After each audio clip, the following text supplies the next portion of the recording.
पता था कि ये चिड़िया वृंदावन के सिवा रह नहीं सकती, तो बटुआ में रख दिया और वो चुप शांत बैठी रही भगवत प्रेरित। और वो जब यमुना जी गए तो सोचा अब यमुना जी में स्नान करें, अपने ठाकुर जी को नहावें। तो जे भी नहा करके वो संपुट ऐसे खोला, फिर भर से चिड़िया उड़ी अपने वृंदावन की तरफ। अब वो भागे, हरिराम व्यास जी के पास आए, बोले हमारे ठाकुर जी उड़कर वृंदावन आ गए, हमारे ठाकुर जी चिड़िया हो गए और उड़कर वृंदावन आए। हरिराम व्यास जी कहे देखो जाने का मन नहीं ठाकुर। हरिराम व्यास जी बड़े दुलार से श्री जुगल किशोर की सेवा में तन्मय। अब पूरे परिवार को जब पता चला कि लंगोटी बंद बैरागी हरिराम व्यास जी महाराज ऐसे तो जाया ही करते थे, विद्वता में दिग्विजयी होकर बहुत सी अर्थ राशि लाना, सम्मान पदक लाना, ऐसे ही घर वालों ने सोचा होगा कि वृंदावन भी गए, लेकिन यहाँ तो उल्टा हो गया। पोथी भी बात ही सब लंगोटी बंद भगवान के चरणारविंद में पूर्ण समर्पित। कुटुंब के लोग इनको लिवाने के लिए आए, बहुत समझाया, घेरे बैठे हरिराम व्यास जी। हरिराम व्यास जी ने देखा ये लोग तो हमारी बात ही नहीं सुन रहे, तो कहा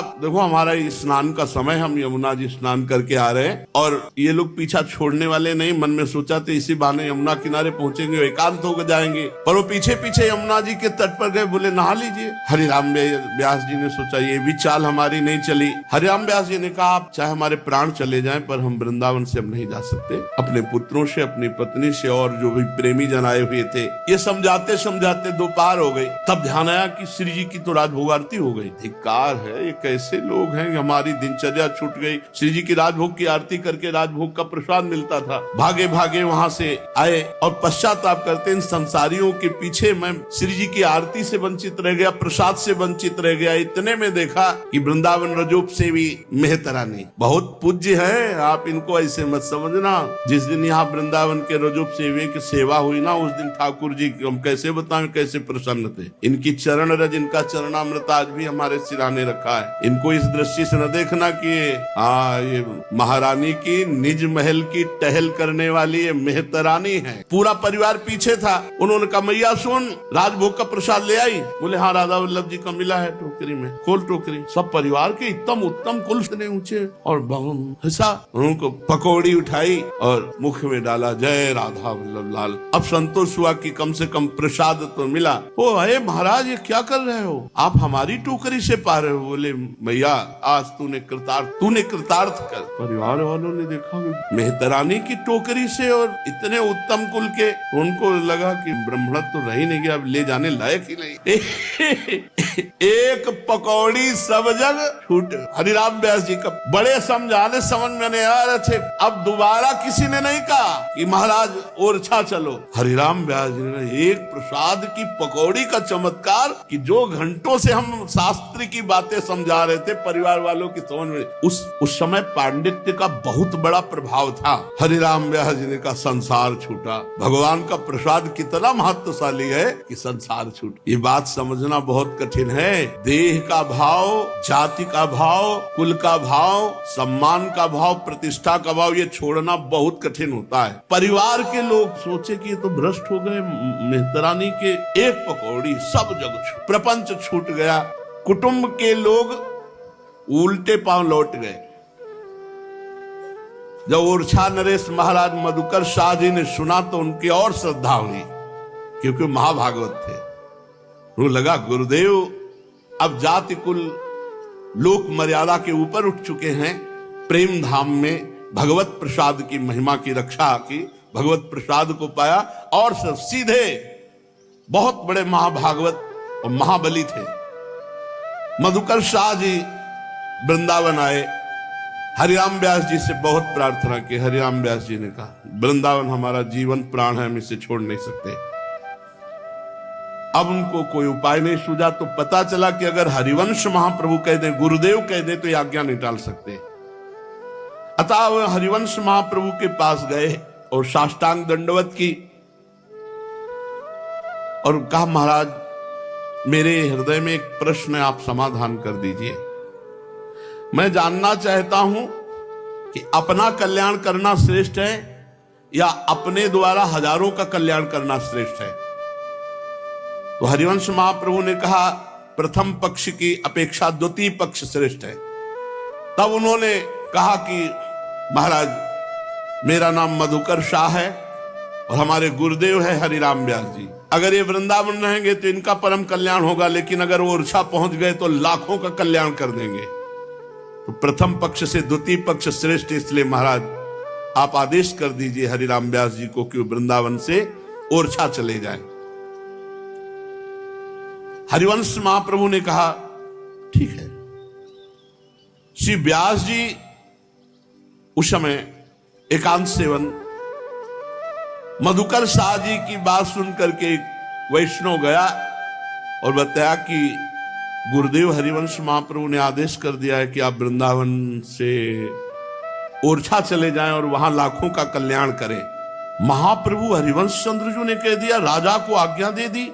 हरिराम व्यास जी विचार में पड़ गए कि गुरुदेव की आज्ञा का उल्लंघन नहीं हो सकता। प्राण निकल जाए पर गुरुदेव की आज्ञा को उल्लंघन नहीं हो सकता, और वृंदावन छोड़ के मैं जी नहीं सकता। तो मुख पे कालिक पोती और दौड़ दौड़ करके एक एक वृंदावन के वृक्ष को ऐसे हृदय से लगा के विलाप करते, हा वृंदावन मैं तुम्हारे बिना जी नहीं सकता। अंदर की आसक्ति प्रबल वृंदावन से लिपट कर रो रो कर कहते कि हे वृंदावन के वृक्ष, आप हमारे माता हो, आप पिता हो, आप हमारे भाई हो, आप हमारे बंधु, आप हमारे कुटुंब हो, आप हमारे परिवार हो, आप हमारे इष्ट हो। वृंदावन के रूख हमारे माता पिता सुत बंध, मैं आप लोगों से बिछुड़ कर जी नहीं सकता। हे वृंदावन की लताओ, हे वृंदावन के खग मृग पशु पंछियों, बिलाप। और किसी ने जब ये हरिराम व्यास जी की विकलता देखी तो हरिवंश महाप्रभु से बताया कि प्रभु वो तो प्राण छूट जाएंगे आपकी आज्ञा का पालन करने के लिए। वो अगर कदम बढ़ाएंगे तो वृंदावन से बाहर उनका शरीर, केवल प्राण तो यही निकल जाएंगे। हरिवंश महाप्रभु बहुत प्रसन्न, मैं देखना चाहता था कि वृंदावन के प्रति कितना प्रेम है। मधुकर शाह जी हरिराम व्यास जी को बताने गए कि हरिवंश महाप्रभु ने आदेश कर, लेकिन जे ही देखा ये विरह, मुंह में कालिक पोते और वृंदावन साष्टांग दंडवत की ओर कहा, प्रभु गुरुदेव आप प्रसन्न रहिए, मैं कभी भूल ऐसी नहीं करूंगा, कभी नहीं कहूंगा कि आप वृंदावन। और तुरंत वापस हो गए। इस हरिवंश महाप्रभु के समीप जब आए, महाप्रभु ने कहा कालिक क्यों पोत ली? वृंदावन के प्रति इतनी प्रीता है पर कालिक क्यों पोती?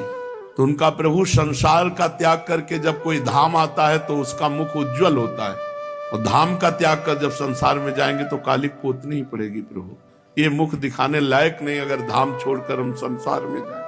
हरिराम व्यास जी हरिवंश महाप्रभु के प्राणों से भी अधिक थे। निष्ठा देखो, यहां दिखाया कि गुरु भी आदेश कर दे तो विकल होकर के उनके आदेश का परिवर्तन करवाना चाहिए। हरिवंश महाप्रभु बहुत प्रसन्न हुए।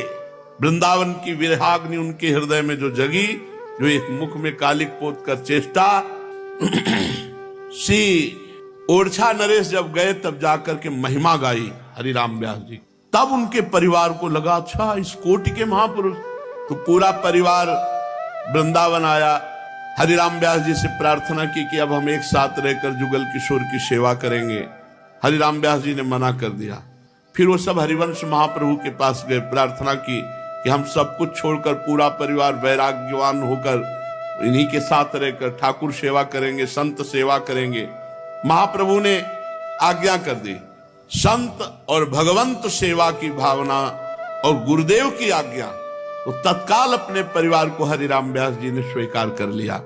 संत सुख देन बैठे संग ही प्रसाद लेन, परोसतिया सब भांतिन प्रवीण है।